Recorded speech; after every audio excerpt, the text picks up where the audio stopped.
जय श्री कृष्णा। आज से हमारे साइकोलॉजी की क्लास स्टार्ट हो रही है। जैसा कि बहुत से कमेंट्स आ रहे थे कि साइकोलॉजी की क्लास स्टार्ट की जाए, तो इसीलिए मैंने साइकोलॉजी की क्लास आज से स्टार्ट की है। अगर आपने साइकोलॉजी का सिलेबस नहीं देखा है तो आप मेरे यूट्यूब चैनल पर जाके प्लेलिस्ट में जाकर साइकोलॉजी के सिलेबस देख सकते हैं। तो आज की हमारी क्लास वृद्धि एवं विकास की संकल्पना व सिद्धांत पर है। तो चलिए स्टार्ट करते हैं आज की क्लास। सबसे पहले इसमें जानना है कि अभिवृद्धि एवं विकास क्या है, मतलब वृद्धि का तात्पर्य क्या है और विकास का तात्पर्य क्या है। तो अक्सर क्या होता है कि ये समझा जाता है कि वृद्धि और विकास दोनों एक ही है, ठीक है। अभिवृद्धि व विकास एक दूसरे के पूरक होते हैं, लेकिन सामान्यतः अभिवृद्धि व विकास को एक ही मान लिया जाता है, जबकि दोनों में पर्याप्त अंतर है। मतलब लोगों का ये सोच हो जाती है कि ये दोनों समान है, जबकि वृद्धि का अर्थ अलग होता है और विकास का अर्थ अलग होता है। तो वृद्धि और विकास में क्या अंतर है वो देखते हैं। अभिवृद्धि उन परिवर्तनों को दिया जाने वाला नाम है जो शारीरिक प्रकार के होते हैं। मतलब ऐसे परिवर्तन जो शारीरिक प्रकार के हो, ठीक है, वो तो है अभिवृद्धि। इसमें कौन कौन से, जैसे उससे कोशिकाओं में होने वाली वृद्धि के कारण बालक में लंबाई का बढ़ना, वजन बढ़ना, आकार का बढ़ना सम्मिलित होता है। तो मतलब जैसे लंबाई बढ़ रही है वो भी शारीरिक रूप से, वजन बढ़ रहा है तो शरीर में परिवर्तन हो रहा है, आकार बढ़ रहा है तो भी उसका शारीरिक परिवर्तन। मतलब जो शारीरिक प्रकार के परिवर्तन होते हैं उनको हम अभिवृद्धि कहते हैं। जबकि विकास क्या है, विकास के क्षेत्र में शारीरिक, मानसिक, संवेगात्मक, नैतिक, सामाजिक सभी परिवर्तन सम्मिलित होते हैं। तो यानी विकास के अंतर्गत शारीरिक परिवर्तन भी आते हैं, मानसिक परिवर्तन भी आते हैं, संवेगात्मक भी आते हैं, नैतिक, मतलब अगर कोई व्यक्ति नैतिक रूप से भी है जो अच्छा हो रहा है तो वो भी विकास में गिना जाएगा, सामाजिक रूप से परिपक्व है तो वो विकास में गिना जाएगा। तो वृद्धि के अंतर्गत सिर्फ शारीरिक प्रकार के परिवर्तन आएंगे, जबकि विकास के अंतर्गत ये सभी परिवर्तन सम्मिलित होते हैं। फिर आगे है डेफिनेशन, क्योंकि डेफिनेशन में से भी प्रश्न पूछा जाता है, तो मेन डेफिनेशंस में आपको बता देती हूँ। श्रीमती विक्टोरिया हर्लॉक, तो हर्लॉक ने क्या कहा विकास के बारे में। हर्लॉक ने कहा कि विकास केवल अभिवृद्धि तक ही सीमित नहीं है, ये तो परिपक्वता की दिशा में होने वाले परिवर्तनों का प्रगतिशील क्रम है, जिससे बालक में नई नई विशेषताएं एवं योग्यताएं प्रकट होती हैं। तो हर्लॉक ने कहा कि विकास, और यदि आप सोच रहे हो कि शारीरिक परिवर्तन हो रहा है तो वही विकास नहीं है, ये क्या होता है, मतलब प्रगतिशील होता है और इसमें नई नई विशेषताएं और योग्यताएं प्रकट होती है। डेफिनेशन आपको याद करनी होगी। अब अभिवृद्धि और विकास में क्या क्या अंतर है वो हम इस इंडेक्स के जरिए समझेंगे। सबसे पहले अभिवृद्धि, तो अभिवृद्धि एक पक्षीय है, ठीक है। एक पक्षीय मतलब सिर्फ शारीरिक पक्ष, मतलब शारीरिक परिवर्तन, जबकि विकास बहुपक्षीय, क्योंकि इसमें शारीरिक, मानसिक, संवेगात्मक सभी परिवर्तन आते हैं। सेकेंड है अभिवृद्धि संकुचित अवधारणा है। संकुचित का मतलब, ठीक है, कम क्षेत्र में, ठीक है, जबकि विकास व्यापक अवधारणा, मतलब विकास है जो मतलब बहुत जगह तक, मतलब उसकी व्यापक है। अभिवृद्धि निश्चित समय के बाद रुक जाती है। निश्चित समय के बाद रुक जाने का मतलब शारीरिक परिवर्तन, व्यक्ति जो बालक होता है, जो कोई भी होता है, उसकी लंबाई क्या होती है, एक समय तक आकर रुक जाती है, ठीक है। तो शारीरिक परिवर्तन है जो मतलब अभिवृद्धि निश्चित समय तक रुक जाती है, जबकि विकास जीवन पर्यंत चलता है। आपको पता है कि चाहे व्यक्ति का नैतिक विकास हो, सामाजिक विकास हो, वो कभी रुकता नहीं है। वो व्यक्ति का क्या होता है, मानसिक विकास, संवेगात्मक विकास, वो सभी जो जीवन पर्यंत तक चलता रहता है। तो ये जीवन पर्यंत चलता है विकास, जबकि अभिवृद्धि निश्चित समय के बाद रुक जाती है। अभिवृद्धि का मापन संभव है। आपको पता है कि अभिवृद्धि शारीरिक होती है, तो शारीरिक से मतलब मापन संभव, आप वजन माप सकते हो, लंबाई माप सकते हो, जबकि विकास का मापन संभव नहीं। यदि कोई व्यक्ति मानसिक रूप से परिपक्व हुआ तो क्या आप जान सकते हो कि वो कितना मतलब परिपक्व हुआ, क्या आप उसको कुछ ग्रेड दे सकते हो, नहीं। तो इसका मतलब विकास का मापन संभव नहीं है। अभिवृद्धि मात्रात्मक होते हैं। मात्रात्मक क्यों, क्योंकि मापन संभव, जबकि विकास मात्रात्मक भी होता है और गुणात्मक भी होता है। अभिवृद्धि की दिशा निश्चित नहीं होती है, क्योंकि वृद्धि की कोई दिशा निश्चित नहीं होती है कि व्यक्ति का जो वृद्धि इस तरीके से होगी कि इसका वजन ऐसे बढ़ेगा, लंबाई, शारीरिक परिवर्तन की कोई दिशा निश्चित नहीं है। जबकि विकास की दिशा हमेशा क्या होती है, निश्चित होती है, जिसमें विकास सिर से पैर की होता है। मतलब विकास की दिशा क्या होती है कि व्यक्ति का पहले सिर से विकास होता है, फिर वो पैरों की ओर जाके समाप्त होता है, मतलब मस्तकोन्मुखी। अभिवृद्धि संरचनात्मक पक्ष है, ठीक है, या रचनात्मक पक्ष है, जबकि विकास क्रियात्मक पक्ष है।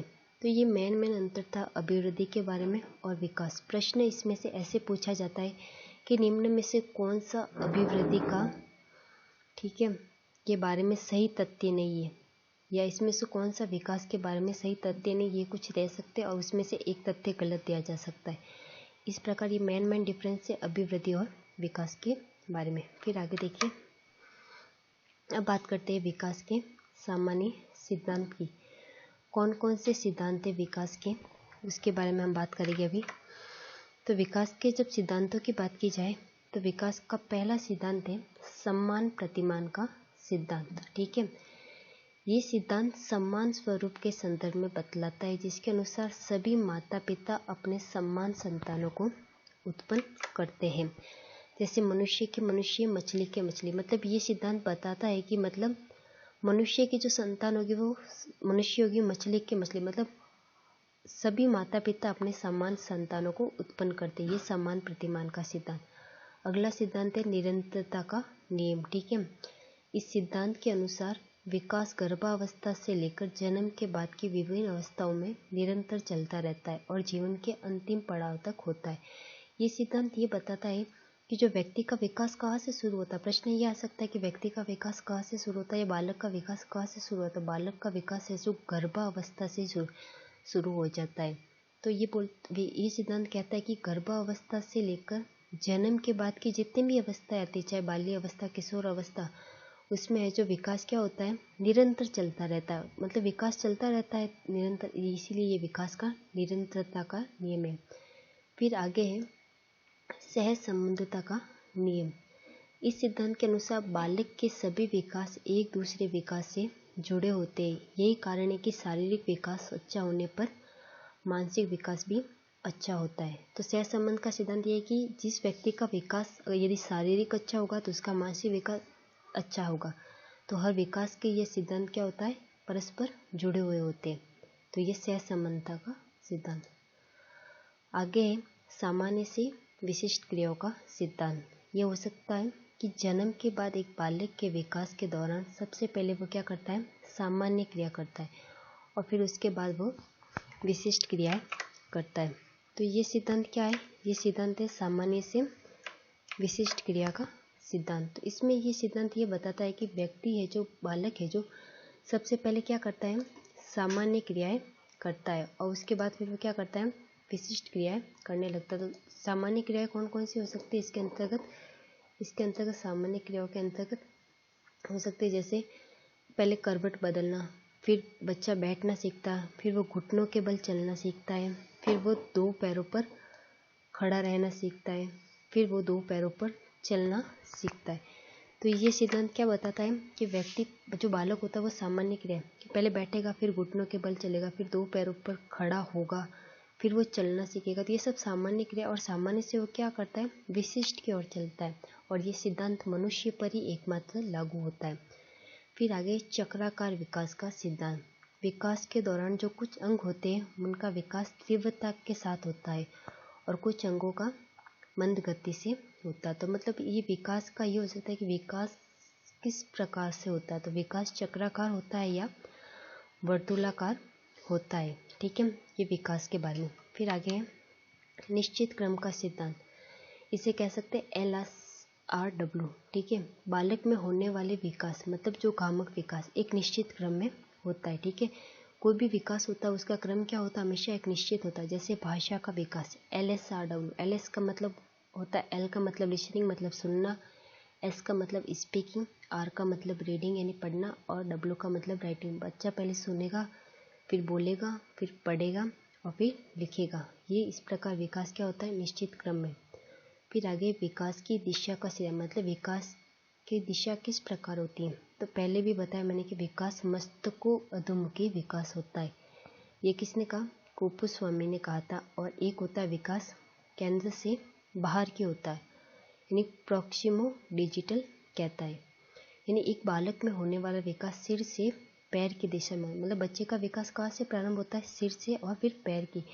तो विकास की दिशा का सिद्धांत एक तो है मस्तकोन्मुखी जो कोपुस्वामी ने कहा था, और एक होता है केंद्र से बाहर की ओर, पहले भीतर से होता है और फिर बाहर की ओर होता है, जिसको इंग्लिश में कहते हैं प्रॉक्सिमो डिजिटल।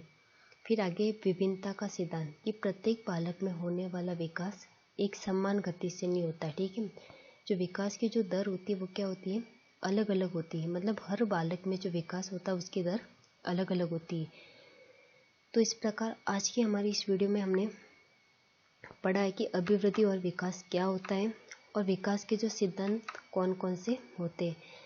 तो आज की वीडियो यहीं पे है। अगली वीडियो में हम विकास के जो आरबीएससी बुक्स के अंतर्गत कौन कौन से सिद्धांत दिए उनके बारे में भी चर्चा करेंगे, ठीक है।